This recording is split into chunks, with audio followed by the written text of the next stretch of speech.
Assalamu alaikum. Hello everyone. Welcome back to my another video. In this video, how to add contour integral equation in Excel. Select your distance, go to Insert tab, Equations, Integral, then last contour integrals.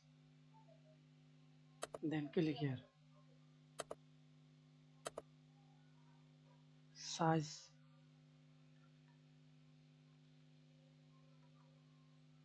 Okay.